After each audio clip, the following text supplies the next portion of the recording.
80% of Americans are not happy with the current financial system as it is today. And so people are really excited about how crypto as a technology can help improve and update the financial system.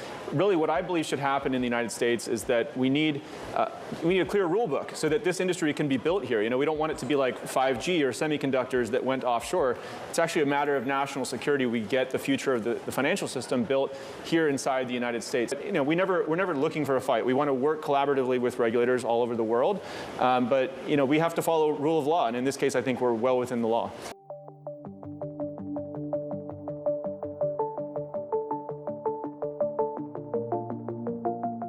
Hey guys, welcome back to Let's Talk Crypto. Coinbase has taken a major step into DeFi with the recent introduction of Base, an Ethereum Layer 2 scaling network.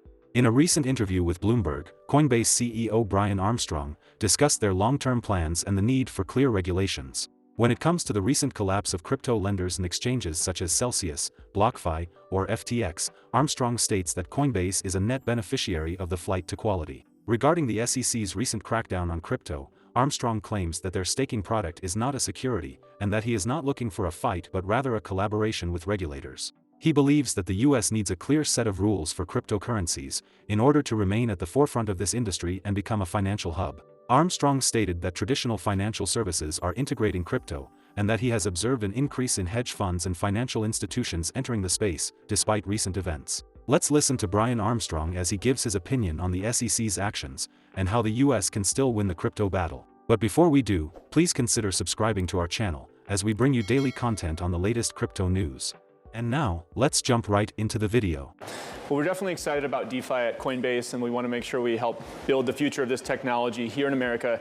Actually, a lot of traditional financial services firms are integrating this technology. I mean, everybody from JP Morgan, Visa and MasterCard, Franklin Templeton, they have projects and teams internally working on how to integrate crypto into their services. And I think the reason for that is that 80% of Americans are not happy with the current financial system as it is today. They think it's too slow, the fees are too high, it doesn't serve everybody equally, and a lot of the technology was built 40 years ago, the laws were 100 years ago, and so people are really excited about how crypto as a technology can help improve and update the financial system, and that's why we're here at Coinbase. We want to make sure that we enable that as well. My number one priority this year is the policy environment, so we need to make sure that that gets to a good place in the US. The rest of the world has actually embraced crypto. We've seen all the major financial hubs, Singapore and Hong Kong and London, and the EU just passed comprehensive crypto legislation. So really what I believe should happen in the United States is that we need a clear rule book so that this industry can be built here. We don't want it to be like 5G or semiconductors that went offshore.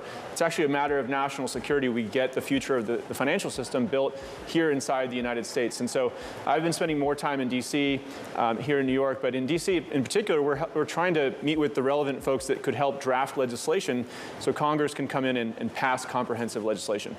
Crypto is many different things, right? There are crypto securities, which we believe there should be a robust market for that in the US. In fact, we acquired a broker-dealer license. It's still dormant right now, but we'd like to work with the SEC to activate that and create a healthy market structure to trade crypto securities. Now, of the 1,000 assets we've looked at Coinbase, 800 of them we've rejected. We don't think we have, maybe they're securities. 200 or so of them we have listed on our platform. We believe those are commodities.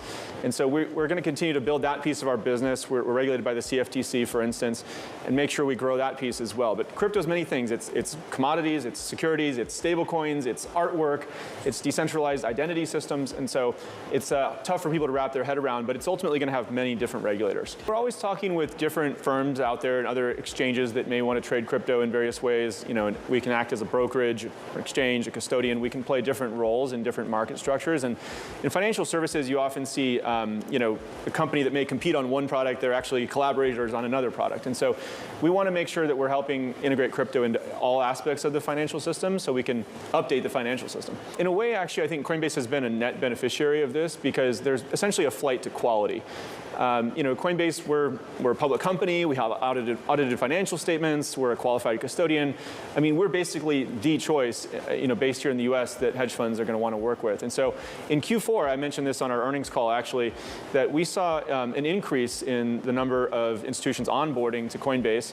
Now, a lot of them haven't deployed substantial capital to crypto yet in this market environment. They're kind of waiting and seeing, but it's great to see them onboarding, and that's kind of a coiled spring that I think could unleash a lot of potential in the next market change. I mean, we recently saw there was a settlement with Kraken. That's another exchange out there, and they have what they called a staking product. It was kind of more of a yield product, but in Coinbase's case, our staking product is not a security.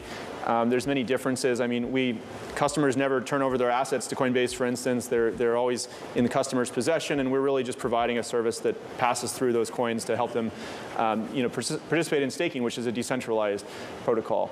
So that's an important part of the crypto economy that we want to make sure that we ensure that that's out there. And we're prepared to defend that in court if we need to, but we're never looking for a fight. We want to work collaboratively with regulators all over the world, but we have to follow rule of law, and in this case, I think we're well within the law. The SEC has expressed their view about what is a security, and they've taken kind of an expansive view of that. Coinbase, we've evaluated over 1,000 different assets, and as I mentioned earlier, 800 of them we've rejected, and we do think they have some properties of being a security, so we don't trade those today. Another 200 or so of them we do trade today, and we feel that those are commodities. So, look, I think as a CEO, we want to basically just have a clear rule book, right? And if a clear rules are published, we're happy to follow it. And if those rules change, we're happy to follow those. But I think, when we became a public company, we explained to the SEC in our S1 filing and in dozens of meetings that we've had with the SEC, I think we work pretty collaboratively with them. We've explained our business to them many times, including in our S1, and they approved us to become a public company. So we'll continue working with regulators all over the world about where the boundaries are on what's a commodity, what's a security, or what is something else. We're in dialogue with regulators not only here in the US at the state and federal level, but really around the world. I mean, we're in European markets and in Singapore and in Australia, et cetera, Canada, many different markets around the world. So I think subpoenas are an important part of the process. That's them asking us a question and saying, we'd like more information on this, and we're happy to do that. Coinbase recently delisted the BUSD stablecoin from their exchange, but Armstrong is very positive about the asset class. He considers stablecoins to play an important role in updating the financial system, and believes that a stablecoins bill would be a positive for the industry. Armstrong is very optimistic about USDC, as it already provides a nice source of subscription revenue for the company, and he believes it to be the best solution for the US. Broadly, as a concept, I don't have concerns about it. There may be individual stablecoins which are better or worse. I mean, we actually recently delisted, BUSD as an example, and the reason we did that was, Paxos had who's the issuer of BUSD, had been kind of ordered to stop minting it. So we were concerned about liquidity issues for our customers. But we're always evaluating through our internal processes different stablecoins, different assets, and updating when we see new information that comes to light. So USDC is growing quite a lot, and I think actually USDC is it's the best answer to a stablecoin in the United States, right? It's issued by Circle, which is a US-based company. We're in partnership with them, and we want to see that grow. It's also been a really nice source of subscription and services revenue for us, which is, in contrast to trading fees, which are quite volatile. We've seen in our Q4 earnings that our subscription and services revenue is now 47% of Coinbase's revenue, almost half. And so that's allowing us to build a more predictable business with a diversified set of revenue streams. So yeah, I'm quite bullish on USD coin, and I feel like that's a good solution for the US. In traditional banking, there's fractional reserve, they have banking licenses, there's capital requirements. Everything in USD coin is backed 100%. There's no fractional reserve. So I think of USD coin as a really important tool to help payments be more efficient globally. It's helping provide access to something like a bank account, but it could be self-custodial for many people around the world who don't have access to a stable currency. It can improve even a lot of DeFi, which you mentioned at the beginning. The trading pairs are denominated in USD coin. So these are all good things which are an important part of the ecosystem.